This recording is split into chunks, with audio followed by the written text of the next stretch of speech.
Electric material में students देखो, आज के क्लास में हम लोग क्या कर रहे हैं। रबर, ग्लास, पेपर, बेकलीट और ट्रांसफार्मर ऑयल, यानी कि what are the properties and what are the uses. तो रबर की प्रॉपर्टी आप जानते हो कि rubber is an organic polymer. It is natural और सिंथेटिक। नेचुरल का मतलब जो आप जानते हो प्लांट के लीफ में से मिलता है, जो ट्रीज के लीफ में से मिलता है वो नेचुरल रहता है। सिंथेटिक जो रहता है आर्टिफिशियल रहता है। ये लेबोरेटरी में, केमिकल लेबोरेटरीज में इसका बनाया जाता है। ये इलास्टिक सब्सटेंस है, मतलब इसको एक बार आप खींचोगे, छोड़ दोगे तो अपने ओरिजिनल साइज एंड शेप में आता है। ठीक है, इस पे कोई एसिड या केरोसिन का असर नहीं होता है। It is resistance to acid and kerosene. ये रबर के कुछ प्रॉपर्टीज़ है। और आप देखो इसके यूजेस रहेंगे कि रबर्स को जो आप बोलोगे, जैसे कि वायर्स रहता है, वायर्स में इसका यूज़ होता है, वायर के कोटिंग में। ये टायर्स और ट्यूब में इसका यूज़ होता है। राइट, तो टायर्स और ट्यूब में इसका यूज़ होता है रबर का। फिर देखो दूसरे बहुत से चीज़ें हैं, जैसे शूज़ में इसका यूज़ होता है। अभी ये फोम है, फोम में भी इसका यूज़ किया जा रहा है। रबर के बॉल्स है, उसमें उसका यूज़ होता है। ये बैग है, बैग के अंदर क्या कर सकते हो आप, आइस वगैरह रख सकते हो। आइस रखते हैं, या कभी कभी गर्म पानी वगैरह रखते हैं, इसके अंदर हॉट वाटर रखते हैं। तो ये इस सब चीज़ों के लिए इसका यूज़ होता है। तो ये मसाज करने में काम आता है। अब दूसरा जो है, देखिए ये सिंथेटिक रबर्स है, आर्टिफिशियल रबर्स जो मैं आपको बता चुका। आर्टिफिशियल रबर्स का बहुत यूज़ रहता है, नेचुरल रबर्स का कोई यूज़ नहीं रहता है। कमर्शियली इंडस्ट्रीज में क्या होता है, आर्टिफिशियल रबर का यूज़ किया जाता है। तो टायर्स में, रबर के टॉयज़ में, पेंट्स में, ग्लव्स में, ये सब चीज़ों में रबर्स का यूज़ होता है। रबर बेसिकली एक डाइलेक्ट्रिक मटेरियल है, क्योंकि वो इंसुलेटर वगैरह तो है, लेकिन उसका कैपेसिटर के अंदर ज़्यादा यूज़ नहीं होता है। कैपेसिटर के अंदर कौन सा डाइलेक्ट्रिक ज़्यादा यूज़ होता है, सिरेमिक ज़्यादा यूज़ होता है। राइट, अब देखो आप ग्लास में जाते हैं तो ग्लास ओरिजिनली क्या है, लिक्विड है। इसकी डेंसिटी बहुत हाई रहती है, और about 2000 to 8000 kilogram per metre cube. It has very high refractive index. तो आप जानते हो, आपने फिजिक्स पढ़ा हुआ है, तो इसकी रिफ्रैक्टिव इंडेक्स ज़्यादा रहती है, अराउंड 1.5 रहता है। तो लाइट अगर जाती है ग्लास में तो ग्लास लाइट को बेंड कर देता है। फिर ये आप इसके छोटे छोटे ऐसे पतले पतले ट्यूब्स बना सकते हो जो फ्लेक्सिबल रहे। ठीक है, ट्यूब्स, ट्रेप्स वगैरह में ये काम कर सकता है। उसके बाद नेक्स्ट आप देखिए, ग्लास का यूज़ कहाँ पर होगा। इसका यूज़ रहेगा ऑप्टिकल फाइबर। आजकल ऑप्टिकल फाइबर इस सब जगह आ रहा है, तो डेकोरेशन में उसका यूज़ होता है। हमारे घर में जो इलेक्ट्रिक लाइट बल्ब रहते हैं, इलेक्ट्रिक लाइट ट्यूब्स वगैरह, उसमें कांच का यूज़ होता है। एक्सरे ट्यूब में उसका यूज़ होता है। फिर कैपेसिटर के अंदर भी आप उसको डाल सकते हो एज एन डाइलेक्ट्रिक मटेरियल। मैंने बताया कि कैपेसिटर के अंदर इसका यूज़ ज़्यादातर होता है। It is a very good dielectric glass. Right, ये देखो ये ऑप्टिकल फाइबर है। ऑप्टिकल फाइबर हमारा क्या रहता है, लाइट पाइप रहता है, अंदर कोर रहता है, ऊपर क्लेडिंग रहता है, ऊपर प्लास्टिक रहता है। तो आप जानते हो ऑप्टिकल फाइबर क्या रहता है, एक वायर रहता है। लेकिन नॉर्मल वायर में क्या होता है, जब हम प्लास्टिक निकाल देते हैं तो अंदर सिर्फ हमको कॉपर मिलता है। लेकिन ऑप्टिकल फाइबर में क्या होता है, ऊपर से आप प्लास्टिक निकाल दोगे तो पूरा कांच मिलेगा। ठीक है, पूरा आपको कांच मिलेगा। और जो बीच का कांच रहेगा, तो नॉर्मल वायर में क्या होता है, जब आप प्लास्टिक निकालोगे तो अंदर कॉपर की तार मिलती है। लेकिन ऑप्टिकल फाइबर में क्या होता है, जब आप ऊपर से प्लास्टिक निकालोगे तो अंदर कांच मिलेगा। बीच वाला कांच का इंडेक्स थोड़ा सा ज़्यादा रहता है, ऊपर वाले का रिफ्रैक्टिव इंडेक्स थोड़ा सा कम रहता है। और जो बीच का कांच है उसका रिफ्रैक्टिव इंडेक्स ज़्यादा रहता है, उसको हम कोर बोलते हैं। ऊपर वाले को क्लैडिंग बोलते हैं। तो लाइट जो रहता है वो कोर में पास किया जाता है। तो ये ऑप्टिकल फाइबर है। तो ग्लास का बेसिकली यूज़ ऑप्टिकल फाइबर में होता है। तो ये मैं आपको बता रहा हूँ कि जैसे मैंने आपको बताया कि रबर रबर जो रहता है ये ऑर्गेनिक पॉलीमर है। ये नेचुरली आपको बड़े बड़े ऐसे प्लांट्स वगैरह से मिलेगा जो जंगल में रहते हैं, ट्रीज वगैरह, उससे आप निकाल सकते हो। उसमें खास बात क्या है कि उसमें इलेक्ट्रिसिटी आती है, जब वो स्प्रिंग की तरह बिहेव करता है, उसको आप खींचोगे छोड़ोगे तो अपने ओरिजिनल साइज एंड शेप में आता है। रबर की और एक खास बात क्या है कि उस पर कोई एसिड या केरोसिन का फर्क नहीं पड़ता है। तो आर्टिफिशियल रबर जो है उसका कहाँ पर इस्तेमाल होता है, आप देखिए ये टायर्स वगैरह इसमें यूज होता है, टायर्स ट्यूब्स वगैरह में, शूज वगैरह बने जाते हैं, रबर के बॉल बनते हैं, फोम बनते हैं।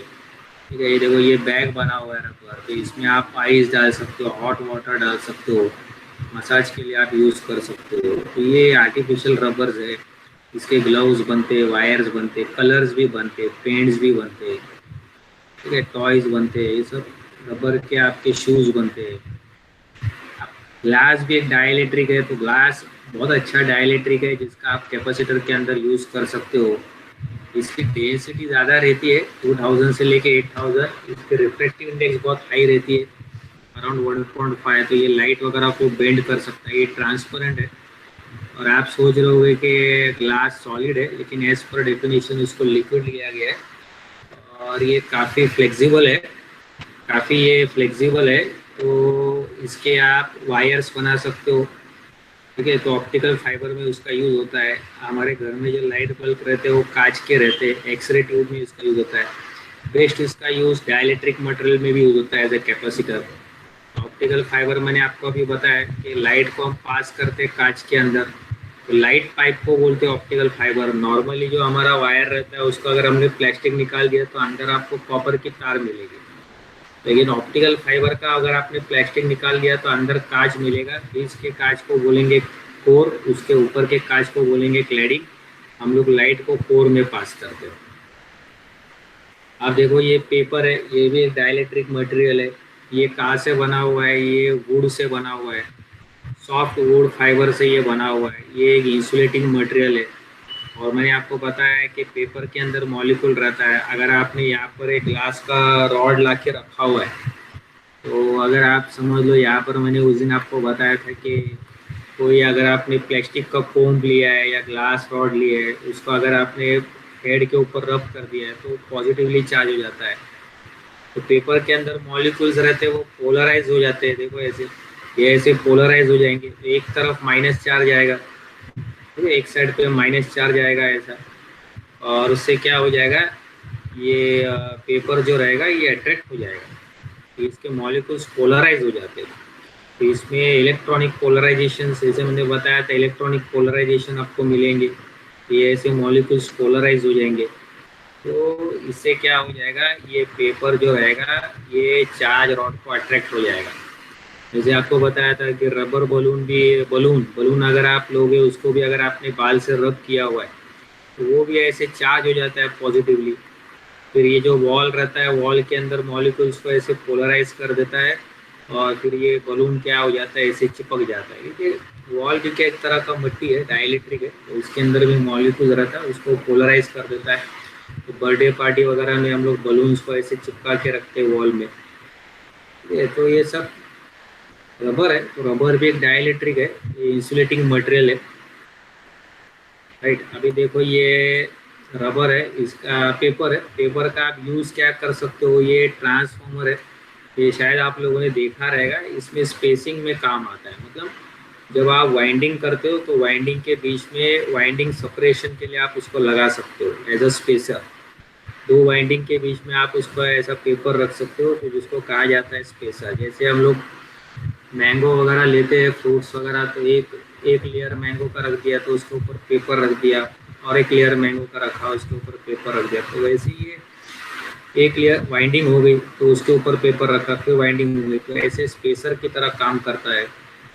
तो ये जो है पेपर, ये कैपेसिटर में भी आप उसका यूज़ कर सकते हो, वाइंडिंग में भी इसका यूज़ कर सकते हो, और केबल्स में भी इसका आप यूज़ कर सकते हो पेपर का।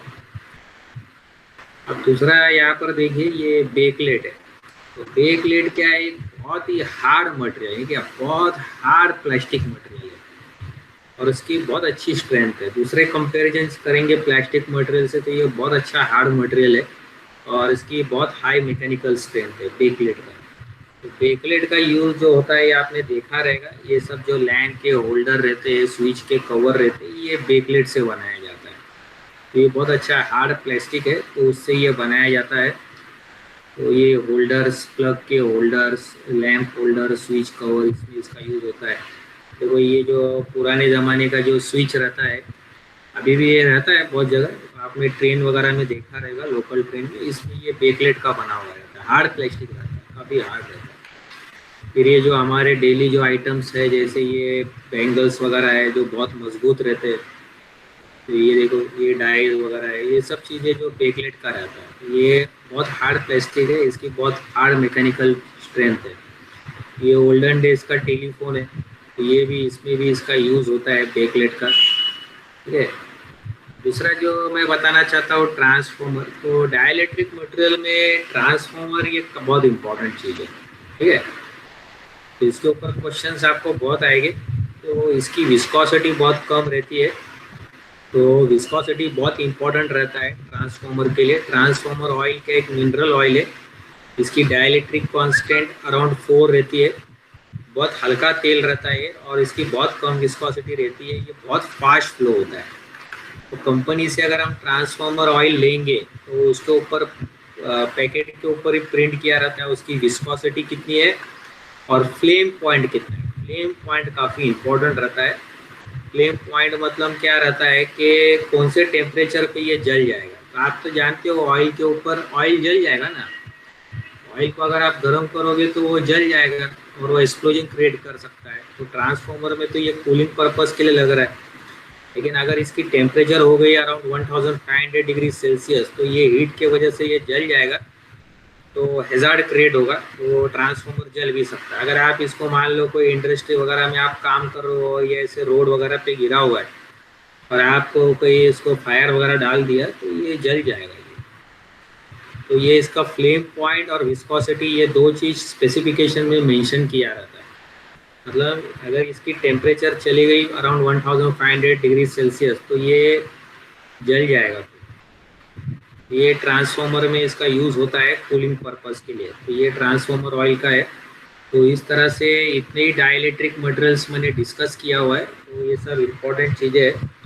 तो जैसे मैं आपको पहले मैंने बता चुका हूँ इसके बारे में कि जैसे कि रबर, रबर दो तरह का आता है, नेचुरल और आर्टिफिशियल। आर्टिफिशियल का सब जगह इस्तेमाल किया जाता है, आप वायर्स में इसका यूज़ कर सकते हो, कैपेसिटर के प्लेट्स के बीच में आप इसको डाल सकते हो रबर को। ठीक है। ग्लास, ग्लास का मैंने बताया कि बेसिकली ऑप्टिकल फाइबर आजकल बहुत चल रहा है, तो ऑप्टिकल फाइबर में इसका यूज़ किया जाएगा। फिर आप बहुत अच्छा डाइलेक्ट्रिक है जो कैपेसिटर के अंदर यूज होता है। पेपर का आप स्पेसर में यूज़ कर सकते हो, स्पेसिंग वगैरह में यूज़ कर सकते हो वाइंडिंग के बीच में। ठीक है। बेकलेट जो रहता है बहुत हार्ड प्लास्टिक मटेरियल है, ये बेसिकली जो हमारे डेली लाइफ में जो भी चीज़ें आते हैं, टॉयज आता है या बैंगल्स आते हैं, ये सब बेकलेट का बना हुआ रहता है। तो इसका आप स्विच होल्डर्स वगैरह में यूज़ कर सकते हो, switch holders, plugs, buttons. Transformer oil का क्या कर सकते हो, इसको आप इंसुलेटर की तरह भी ले सकते हो। आप इसको एक इंसुलेटर की तरह, इंसुलेटिंग मटेरियल भी ले सकते हो आप, वाइंडिंग के बीच में इसको यूज़ कर सकते हो। वाइंडिंग जैसे आप वाइंडिंग कर रहे हो तो उसमें ऑयल लगा सकते हो, तो वो इंसुलेशन का भी काम करता है। जैसे नॉर्मल हमारे वायर के ऊपर क्या रहता है, प्लास्टिक रहता है, तो प्लास्टिक इंसुलेटर का तरह काम करता है। तो ट्रांसफॉर्मर में क्या होता है, हम लोग वायर नहीं, प्लास्टिक नहीं डाल सकते क्योंकि बहुत बड़ा हो जाएगा।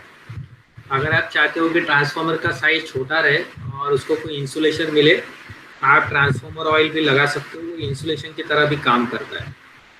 ठीक है। फिर ये बेसिकली बड़े बड़े जो ट्रांसफॉर्मर रहते हैं, हेवी हेवी ट्रांसफॉर्मर बड़े बड़े इंडस्ट्री में, तो उसमें कूलिंग पर्पस के लिए यूज़ किया जाता है। इसके दो पॉइंट बहुत ज़रूरी रहते हैं, एक तो इसकी विस्कोसिटी और इसकी फ्लेम फ्लेम पॉइंट। तो कितने टेम्परेचर पे ये जलेगा और कितनी इसकी विस्कोसिटी रहेगी, ये दो इम्पोर्टेंट चीज़ें रहती है। तो देखो ये रबर है, आर्टिफिशियल रबर्स का हम लोग यूज़ कहाँ पर कर सकते हैं, इसका टायर्स वगैरह भी यूज़ कर सकते हैं। आप जानते हो टायर्स का तो कितना बड़ा इंडस्ट्री है, सब जगह टायर लगता है, व्हीकल, हर व्हीकल में टायर लगता है। तो टायर्स और ट्यूब्स में इसका यूज़ होता है। बेसिकली ये डाइलेक्ट्रिक मटेरियल है और आर्टिफिशियली इसका यूज़ होता है। और बाद में रबर्स के तो बहुत सारे, आप शूज़ में भी इसका यूज़ होता है, रबर के बॉल आते हैं, फोम, स्पॉन्ज, ऐसे बहुत सारे इसके यूजेज है, लेकिन ये सब आर्टिफिशियल रबर है। ठीक है। आर्टिफिशियल रबर मतलब तो केमिकल से इसको बनाया जाता है कंपनी के अंदर। और कांच है, कांच तो आप जानते हो, फिजिक्स में आपने पढ़ा हुआ है कि पूरा ऑप्टिक्स कांच में किया जाता है। लाइट को कांच में, अंदर लाइट को आप कांच में पास कर सकते हो, तो कांच कांच के पतले पतले ट्यूब्स बना सकते हो जो आप ऑप्टिकल फाइबर के लिए यूज़ कर सकते हो। आप इसको कैपेसिटर के अंदर डाल सकते हो, तो देखो कांच के आप ट्यूब्स बना सकते हो।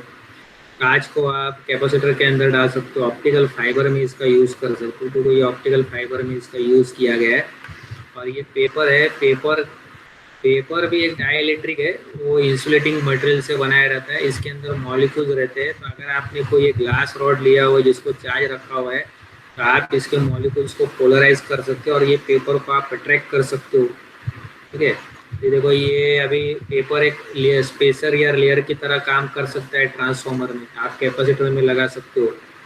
पेपर का बेसिकली क्या है, ये हमको ऐसा देखना है कि इसका इलेक्ट्रॉनिक्स में यूज़ क्या होता है। पेपर ठीक है, आप लिखने में भी यूज़ करते हो, ठीक है, बड़ा बड़ा जो मार्केट है पेपर का वो राइटिंग का है, लेकिन इलेक्ट्रॉनिक्स में कहाँ पर यूज़ होता है एज अ स्पेसर।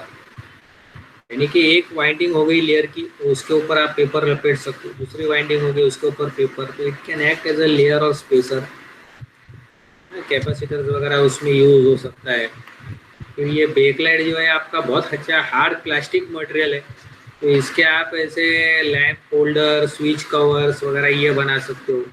आप उसके स्विचेस बना सकते हो। ये बहुत सारे प्लास्टिक्स के जो भी डेकोरेशन के आइटम वगैरह आते हैं, देखो एक तो डेकोरेशन का आइटम ज़्यादातर सिरामिक का आता है, लेकिन जो हार्ड प्लास्टिक का बना रहता है वो बेकलेट का रहता है। पुराने पुराने टेलीफोन जो रहते हैं ये बेकलेट के रहते हैं। और सबसे इम्पोर्टेंट डाइलेक्ट्रिक जो है ये हमारा ट्रांसफॉर्मर ऑयल है, ये मिनरल ऑयल है, और इसकी विस्कोसिटी बहुत कम रहती है, इसकी डेंसिटी बहुत कम रहती है। आप इसको कूलिंग के लिए रख सकते हो हाई वोल्टेज ट्रांसफार्मर में। और जैसा मैंने बताया था कि ट्रांसफार्मर के अंदर वाइंडिंग रहेगी, तो उसके अंदर आप इंसुलेशन की तरह भी काम कर सकते हो। नॉर्मली हमारा जो मेटल वायर रहता है उसके ऊपर आप प्लास्टिक की कोटिंग डालते हैं, तो ट्रांसफार्मर में वो डालने से और बड़ा हो जाएगा उसका साइज। जैसे आप देख रहे हो ये ट्रांसफार्मर छोटा है, तो आप इसको कोई डिवाइस के अंदर डालोगे ना, एम्पलीफायर के अंदर, या हो सकता है कोई मोबाइल चार्जर के अंदर।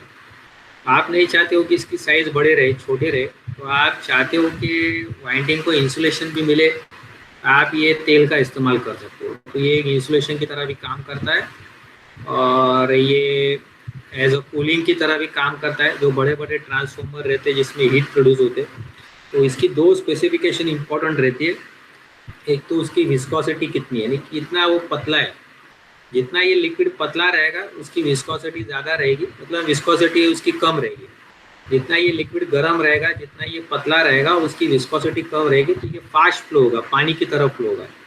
अब आप जानते हो कि जो बटर रहता है या घी रहता है वो फास्ट नहीं फ्लो होता है, क्योंकि वो जाड़ा रहता है। लेकिन उसको गर्म करोगे तो पानी जैसा हो जाएगा, फास्ट निकल जाएगा, फास्ट फ्लो होगा पानी की तरह। ये ट्रांसफॉर्मर ऑयल जो रहता है ये पानी की तरह फ्लो होता है, दूसरे तेल के जैसा नहीं रहता है। तेल बहुत तरह का तेल आता है, लेकिन तेल क्या रहता है, जाड़ा रहता है। आप देखो तेल कितना स्लोली ऐसा चलता है, तेल को अगर आप डालोगे तो वो स्लो चलता है, बहुत धीरे चलता है, क्योंकि उसकी विस्कोसिटी ज़्यादा रहती है, जाड़ा रहता है। तो ये ऑयल ऐसा है कि बहुत पतला है, पानी की तरह रहता है। ये हमारे ऐसा ऑयल नहीं है जो हम कुकिंग पर्पस के लिए यूज़ करते हैं या डोमेस्टिक पर्पस के लिए यूज़ करते हैं, जो बाल के ऊपर वगैरह लगाया जाता है, जो जाड़ा रहता है। नहीं, ये बहुत पतला रहता है, पानी की तरह रहता है। इसकी स्पीड बहुत ज़्यादा रहती है, इसकी विस्कोसिटी कम रहती है, ये मिनरल ऑयल है। तो इसकी स्पेसिफिकेशन में अगर आप बॉक्स लेते हो तो बॉक्स के ऊपर इसकी विस्कोसिटी दी रहेगी और फ्लेम पॉइंट भी दिया रहेगा, मतलब कितने टेम्परेचर पे ये जलेगा। तो अराउंड 1500 डिग्री सेल्सियस पे ये जल जाता है, इतनी हीट इसको मिलेगी तो ये जल जाएगा। तो इससे थोड़ा बच के रहना है, ठीक है। तो ये इस तरह से ये कूलिंग पर्पस के लिए यूज़ किया जाता है और ये इंसुलेशन के लिए भी यूज़ किया जाता है। तो I hope student it is clear to all of you. I am sharing my quiz over here. आप टाइम देख के आराम से इसको लिख सकते हो, हाँ, कोई प्रॉब्लम नहीं है। 10 मिनट है हमारे पास और, तो आप इसको क्विज को लिख सकते हो और इसके बाद हम लोग इसके आंसर्स डिस्कस करेंगे।